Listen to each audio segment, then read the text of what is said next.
It's not a horse show. It's a horse fair, and you gotta be there. It's the great Midwest Horse Fair. Thank you for listening to the Midwest Horse Fair Outside the Arena podcast, where we share wonderful real-life stories and expert advice from equine clinicians and entertainers from around the country who have been a part of the largest three-day horse fair in the USA. Our first series will include several interviews conducted during the 2025 fair. This is Kelly Kenny, the Midwest Horse Fair Coliseum announcer. We hope you'll stick with us to learn more about the fascinating lives of these experts outside the arena. Welcome Outside the Arena, the Midwest Horse Fair podcast. Today I am joined with Joni and Olivia Harms. If you ladies would just go ahead and start by introducing yourselves. Yeah, hey, I'm Olivia Harms. So glad to be here with you.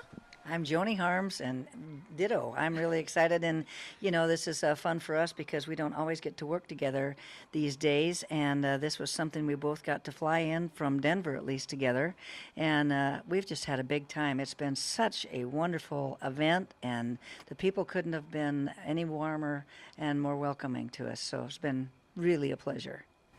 Great. So if you want to, Olivia, maybe start off with like your background, how you got started in music. Just tell us a little bit about yourself. Yeah, absolutely. So obviously I have a really great teacher here. I literally was raised in music, playing music on the road, and she'll go into the story for you. But my first day on stage was at 2 days old. So I literally right out of the chute was on stage and grew up traveling. And I always knew from a really young age that that's exactly what I wanted to do. Santa Claus brought me my first guitar when I was 6 years old, and it was like a dream come true for me. And I started playing and writing, and then started kind of finding places locally to play. I would always go with my mom and sing I Want to Be a Cowboy Sweetheart, or a little song I wrote called Coyote Yodel. And then as I started to progress and get into high school, I started doing some of my own writing and finding my own little shows. And now I'm lucky enough that I get to call music my career, and that's what I get to do for my job, which is such a blessing, and it's all I've ever hoped to do come true.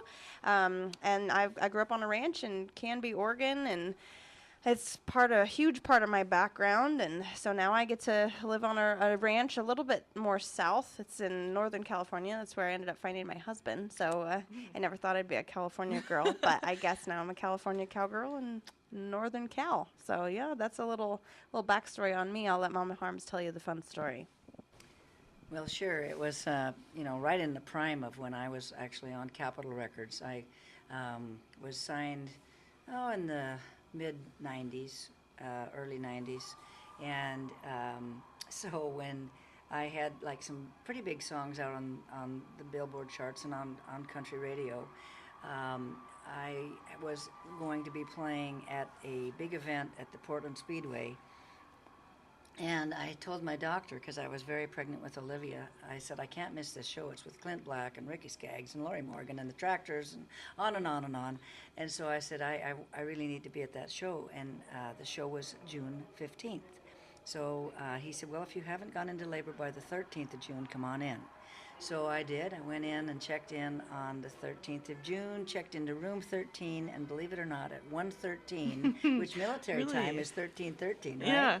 Here came Olivia, and so that has obviously been my lucky number. You'll even see it on my boots here. I've got it on a lot of things, and it kind of became a brand of mine that I use. And so I took her to the show, and I've got pictures with her with Ricky Skaggs and Clint and everybody that was so excited to see this little youngster, tiny baby, right out on stage with the band and I. And we put on our show, and she's kind of been traveling with me ever since. So that was kind of the beginning days. But we, and then later I had a son, and I was on Warner Western then, and I took him to Nashville with a nanny and recorded my album Cowgirl Dreams, and would take breaks so that I could feed him at lunchtime. And the nanny would bring him to the studio, and it's just one of those things that I've just loved having children, but I kind of felt from the beginning that you guys have to fit into my life. I don't fit into yours.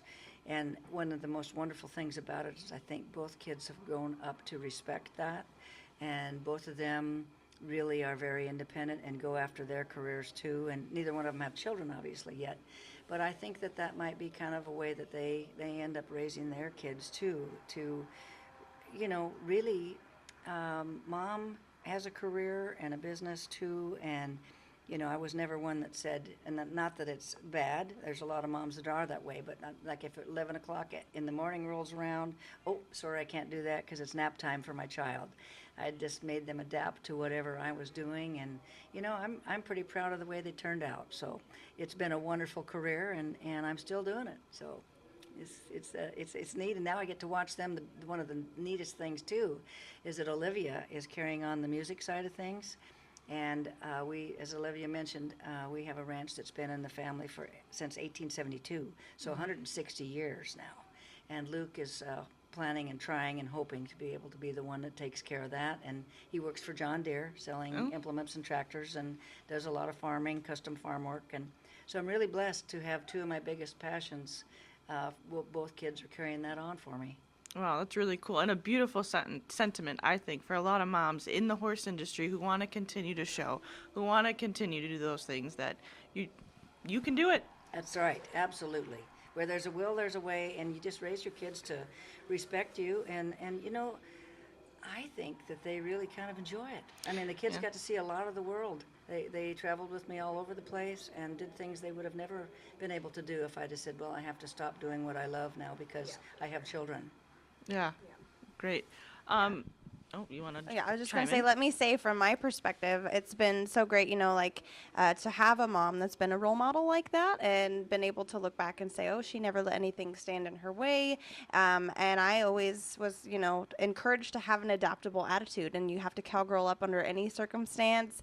There was times where, she had to play a little later than expected, and I would just say, okay, well, I'm getting sleepy, I'm 8-year-old Liv on the road, and I'd just go kind of crawl under a table and take a little nap. And, it's funny now. It's a great story. But honestly, into adulthood, I think it's made me really adaptable because you really never know what the next day has in store. And it's just made me kind of be able to roll with the punches and say, well, I guess it's going to be okay. We just kind of take on whatever is coming and make the most of it and figure out how to roll with it. And so it's been really, really cool to have that, and then be able to, in my own career, say, oh yeah, I can figure this out. Mama Harms taught me how. That's so funny that you mentioned that. My parents also are kind of in the show business, and yeah, I remember falling asleep underneath the sound table when we had a show going on. So, you got to do what you got to do. Sometimes you're like, I'm tired. That seems like a safe place. You good to watch the kids? Sure, okay. And I'm gonna just sail off underneath the table, and it'll all be good. Yeah, awesome. And Luke is 2 years younger than she is, and she was absolutely kind of very much a little mom herself, because she's, come on, Luke, this is what we got to do. She'd make him a little bed. I would just be on the stage and look over, and she was getting a little nest made for the two of them, and it was just adorable. So you've mentioned your ranch, and it's been in the family for several generations, it sounds like. Now, is that what your connection and inspiration comes from for your music? Well, part of it for sure, but I come from a very musical family as well as a ranch family. My dad was wonderful on the concertina. He bought his first accordion when he was serving in World War II, and he played for the troops and brought home a couple accordions from Germany.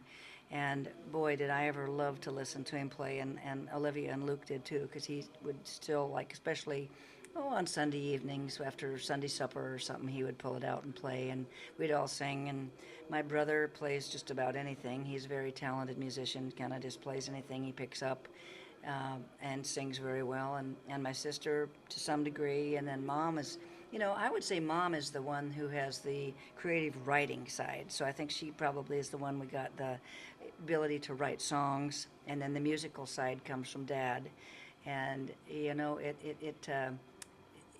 it's just they were very, very encouraging when I lived out in Oregon that I wanted to go to Nashville and become a country singer. They never said, well, that's not something you can do. You're way on the other side of the United States. Very encouraging, and that was kind of how it was. I was 10 years younger than my brother and sister. So the same thing for rodeo queening. I did 7 years of different rodeo queen titles, and Dad was at a point then where he wasn't farming and ranching quite as much, so they took the time to take me, And most of those places that I would make appearances as a rodeo queen, I also sang. And then this kind of more and more was writing my own songs and deciding that, I really want to make this work. And people were liking my songs. And so then I finally did my own CD when I was Miss Northwest Rodeo and playing at tons of rodeos and started selling them kind of like the Chris Ledoux story, where just kind of wherever I would go with my horse trailer and everything, I'd set up a little shop of CDs and people would support them, and I'd sing the national anthem and played a lot of rodeo dances and sang a lot on horseback and rode a lot of parades. And so horses were a huge part of my childhood too. My horse and my dog, really my best friends, because I was, like I said, 10 years younger than my brother and sister, so they were really about all I had for companions. So yeah, it's everybody was supporting each other, and it's still that way. And then very, had a lot of faith. Our family was used to go on church Sunday morning, come home and play some music, have Sunday supper, and everybody just really supported each other. And I kind of thought that's the way it was with all families. I never knew that they didn't come home and play music every afternoon like we did. Yeah, that's pretty cool. So let's talk about a little bit, some of the musicians maybe that inspired you, and then for you as well, Olivia. Absolutely. Well, Dad was probably my biggest, and then my brother Buck, who they both worked on teaching me. And I used to love to listen to Dolly Parton, Merle Haggard, George Strait. A lot of the real traditional country was what was played in our household. So I mean, even like Tex Ritter and some of those people were there. But I would say Emmylou Harris. I used to listen to her vinyl, and Dolly, and really not try to be just like them, but learn from them. And I learned their songs just from listening. And luckily, Olivia's the same way. Have an ear that we didn't ever need to read music or anything. If I could hear the song, I could figure out the chords, just write down the words, and it was, that was no problem to learn it and sing it then for people just after hearing it off the vinyl. And so, I think kind of the same for Olivia, but I'll let her tell her story.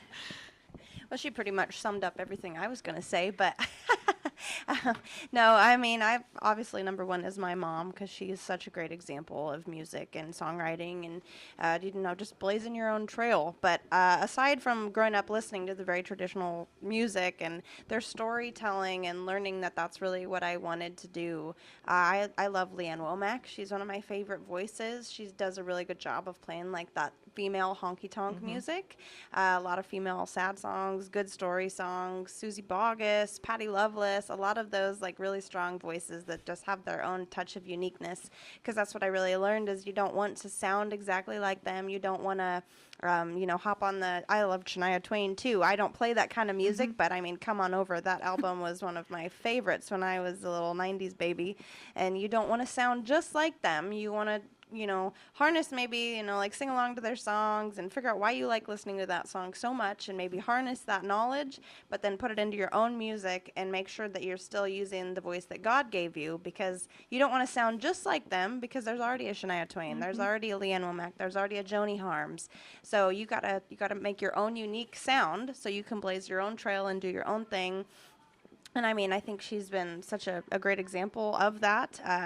Having several record labels and then, having endings that maybe weren't in her ideal plan, but still saying, that's okay. I don't care. I'm going to keep going, and nobody's going to stop me. I'll just keep working hard until I find the next opportunity. And as a woman in country music, that's been such a great thing to have, because as women in the horse industry, the Western industry, really any industry, I don't want to say that we're like, oh, poor us, it's so hard, because I don't really believe in that attitude.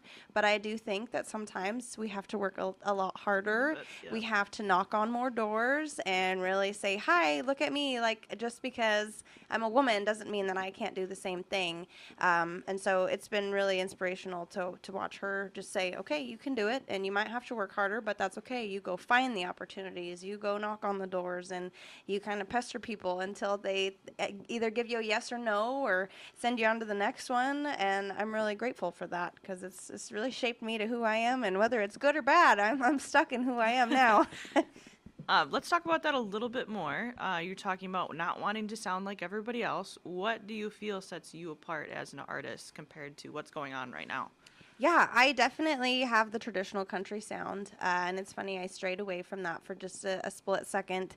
But I was raised around rodeos and cattle ranching and going to, oh gosh, like all kinds of horse events and cowboy gatherings. And that's really all I knew. I would grow up getting my little cowgirl dress on, and she'd braid my hair all cute, put a wild rag on me and a hat. And by the time I hit 12, I was like, well, I want to dress myself. Like, I look at these girls I go to school with, they don't dress like that.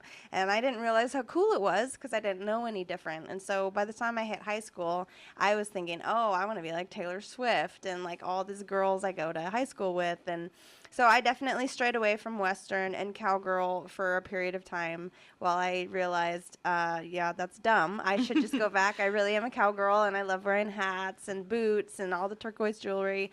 But, I think it's good that you are able to rediscover who you are and figure out what's true to your heart, because if you're not going to make music authentically, in my opinion, there's really no use to make music at all, because people, they have like this sixth sense to know what's authentic and what's the real deal. And sure, we could write a song about skateboarding or, whatever it could be, but we might not use the right lingo, and it might be a catchy song, or it could rhyme or whatever, but it would not be authentic to us. People would hear it and they'd say, that's not the real deal. They're just writing a song or posing a song. And I think people really just relate to things when they can feel that it's true for who you are and your background, and you really love what you're talking about. Great.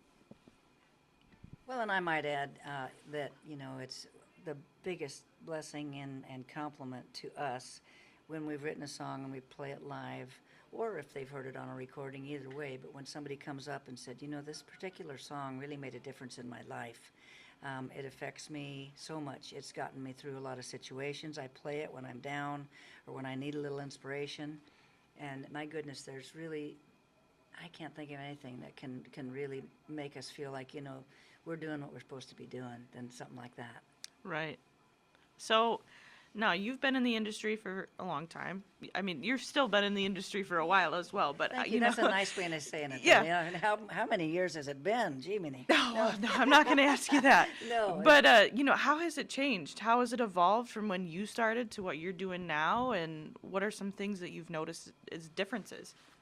I think one of the reasons that maybe I didn't go farther was I kind of from a stubborn Harms family, but I was signed by the legendary Jimmy Bowen to Universal Records first. That was a division of MCA, and we were looking for songs, and he introduced me. I had never really co-written. I'd only written songs by myself, and so he was introducing me to some of the very best writers in Nashville that were writing the hit songs, and so I started really enjoying co-writing. Two heads are better than one, right? I mean, what happens with that is that, you get a song idea and you're rolling right along, and then you hit a little bump in the road, and that's usually when maybe your co-writer can say, well, what if we did this or whatever? And so together you end up writing a song. Well, I had them say, we have the perfect first single for you, Joni, and we went into the office, and all the crew was there, because there's a whole team of people that, there's the promotion team, the manager, the producer, all these people get together when you're a new artist and try to figure out who you are. You become a piece of merchandise, basically. Yeah. And so they played this song that was called Men. And they were all saying, yeah, that's going to be a smash. And anyway, we left the room. I went back to the hotel room and called my mom on the phone in Nashville. And I said, I don't like this song at all, Mom. And she said, well, just be brave and tell them. So I called Jimmy Bowen. I mean, he's the guy that was responsible for the early Reba McEntire, George Strait, all these people, on and on the list goes.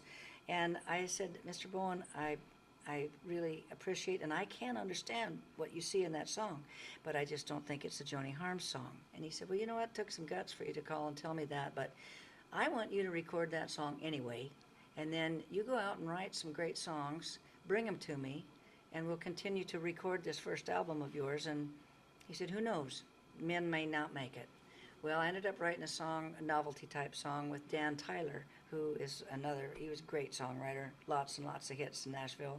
And we wrote a song called I Need a Wife, because I had a lot of my friends that would use that little phrase because, it was kind of the time where women were starting to be more also breadwinners for the family.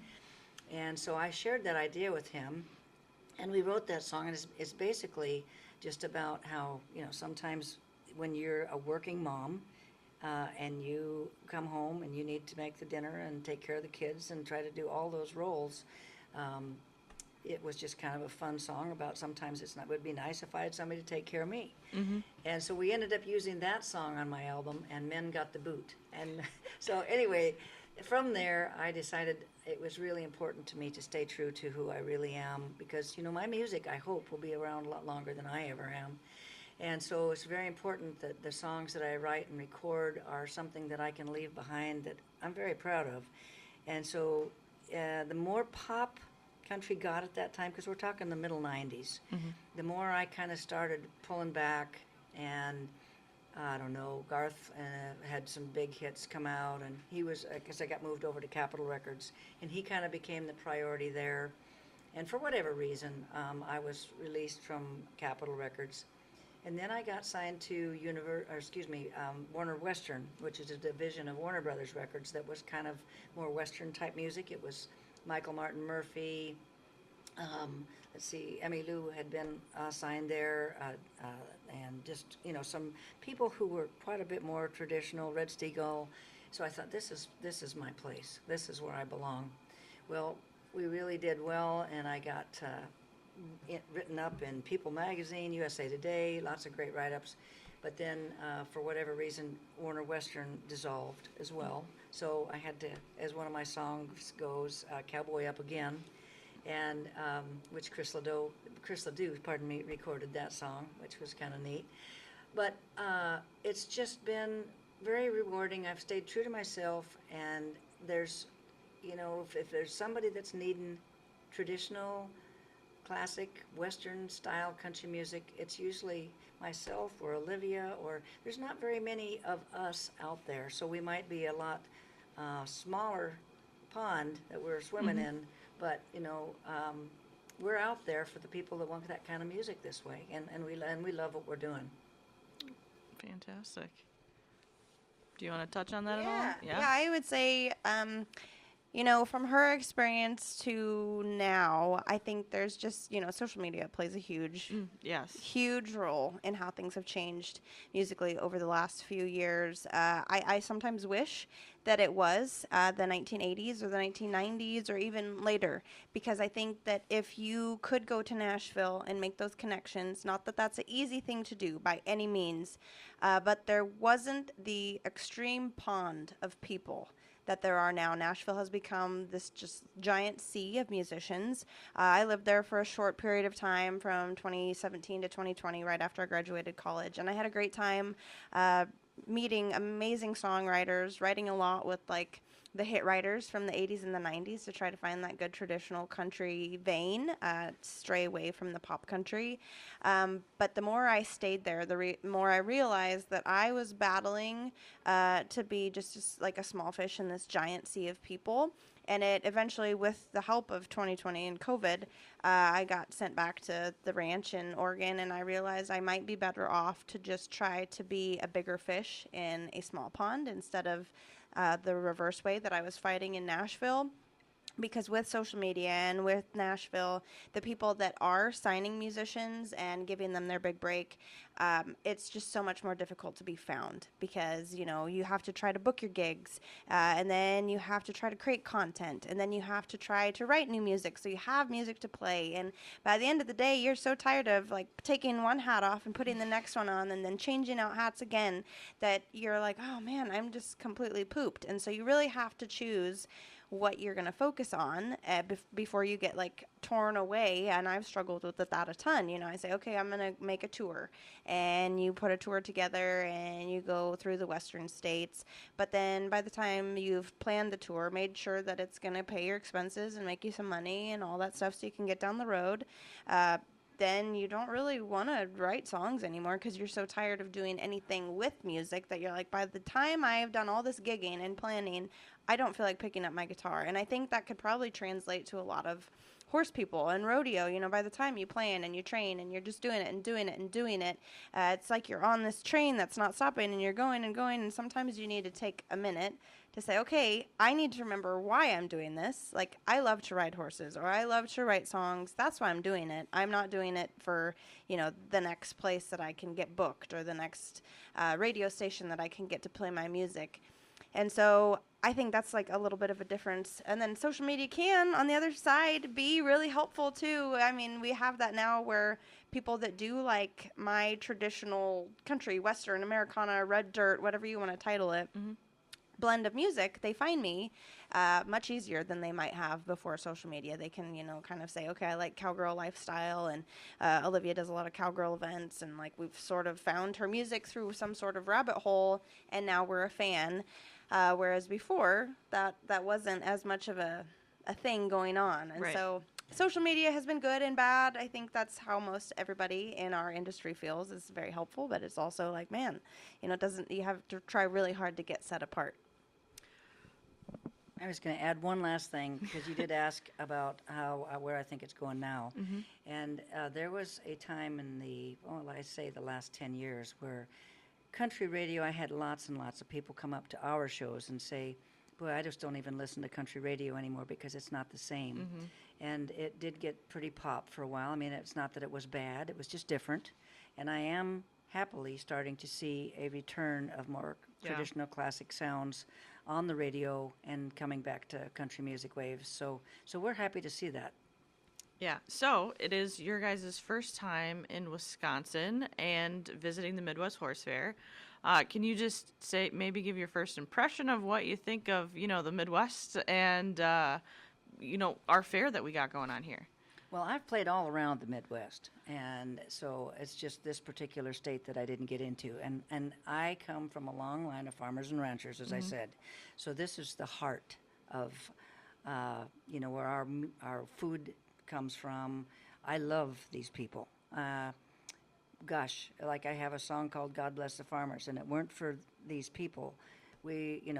What I try to tell people at shows too, especially when I go to schools or young people, is that, you don't just go to the grocery store to get your food, or just to McDonald's or to a restaurant. These are the folks that work hard to make that happen. And so, no, I love these people, and I can't tell you what a warm response we got with our music here. Everybody just welcomed us with open arms, and of course, a horse fair is right up our alley. And I think they related to a lot of our music, which was just, that's what we love, what we write it for, what we sing it for. And so, no, I've had a blast and hope to get to come back. I think Olivia feels the same, but here you go. Yeah, again, she pretty much took the words out of my mouth. But Wisconsin was a state that I hadn't been to yet, and so this is really a fun opportunity for me to come see and like kind of finish my little Northwest like to-do list. Because I'd been to Minnesota, I'd been to Michigan, and I have to say Wisconsin. I've blown it out of the water. The other day we went and spent like $40-$50 each on cheese. I was so gonna ask, did you get some? we are loaded up with cheese. I'm ready to take it home to my husband. He's going to be excited. So that'll be good. We tried the cheese curds. We had the Friday night walleye fish fry. Like, we've been really trying to get our toes and feet up to like the ankles and knees and like total Wisconsin lifestyle. And it's been amazing. We've had so much fun. And I always tell people there's cowgirls and cowboys all over the world. They'll say, what do you mean you're going to a horse fair in Wisconsin? Well, we're from Oregon. People don't think that there's cowboys and cowgirls or ranchers in Oregon either. So I think the Western life is nationwide and beyond borders. Like, we've gone overseas before, and you don't think that people in France and Germany and Spain or Italy like cowboys, and they sure do. It's just like everybody loves the Western culture, and we are so glad that we get to come visit it and have a little slice of Wisconsin Western culture. Well, thank you. What's coming up next for y'all? Yeah, lots of new music this year, which is super exciting. I was in the studio last year, so I released one new single in February, and it's been doing really well for me. It's called I'm On My Way. And then there's more new music coming up the rest of the year. Definitely some more releases, and then probably working on another album here soon. I have some big gigs going on with my band. I get to tour a lot with my band, the Roadrunners, and we play lots of rodeos throughout the year. I usually finish off our year at the National Finals Rodeo in Las Vegas and always play a rodeo there, a couple evening events and after parties Yeah. and stuff. So busy year. I think on my calendar, it's usually been between 200 and 250 dates a year the last couple years. So it's been like zoom, zoom, zoom. We're not letting our feet be still for very long. Yeah, and I've been writing a lot of new music, and only thing, I've got 14 albums out now, and the thing that I am puzzled on whether to record a new CD or not, because, it's just, everything is streaming, and we still have people that buy CDs. I personally still love to buy CDs, because I like to look at the jacket and see who the players were, who the songwriters were, all of that. But I haven't decided whether I'm going to put out another CD, just because the sales have gone down, because a lot of people will come up and say, well, I don't have anything to play it on anymore, Right. So I don't know about that, but I still absolutely love this, and I'm a little bit more picky and choosy about the gigs that I go to, but boy, bring me a Midwest Horse Fair or something like that and I'm there. Awesome. Well, if our listeners want to catch you at another show or find out more about where you're going to be at, where should they go for that?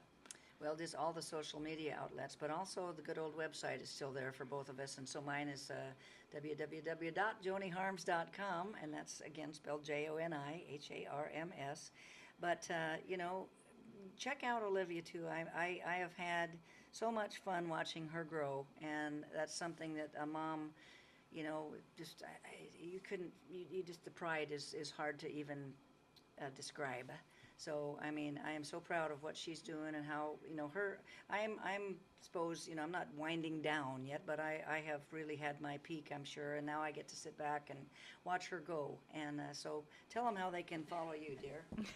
Yeah, well, social media, like I was saying earlier, is usually the best way for people to come follow along on the adventures. And we get to do a ton of traveling. And like this weekend with my mom has been absolutely fantastic, because we don't get to do that many things together. As much as I love it and I wish we could do more, sometimes life just gets in the way. And she's up in Oregon and I live in Northern California. And so we just don't get to do as many shows together as I would like. But hopefully you can catch another one of us together somewhere, because we get to do quite a few fun ones, like staple ones throughout the year. But the best way to find gigs or to follow along on our adventures and see what states we're going to next is social media, Instagram, Facebook, TikTok, whatever next thing they come up with, Reels. I don't know. I keep forgetting to get all the new apps. But Olivia Harms Official is my handle on all of those, or oliviaharms.com. You can see the dates and the whatever else you want to find on there. Sneak around on the website and you'll find some stuff, I'm sure. Or you can always just book us for a gig that you Oh, have right, somewhere. right. That would be a great way to see us. We love to go anywhere. Well, thank you so much for joining us today on Outside the Arena. It was certainly our pleasure. Yes, thank you so much for having us. It was super fun, and we hope to come back to Wisconsin again soon. I hope so too. Thanks again for listening to the Midwest Horse Fair Outside the Arena podcast, where we share stories from expert horse clinicians and entertainers. We hope that you enjoyed this episode and continue to tune in every month and learn about the lives and hear valuable advice from the folks we are proud to have join us at the fair. Learn more about the Midwest Horse Fair at midwesthorsefair.com.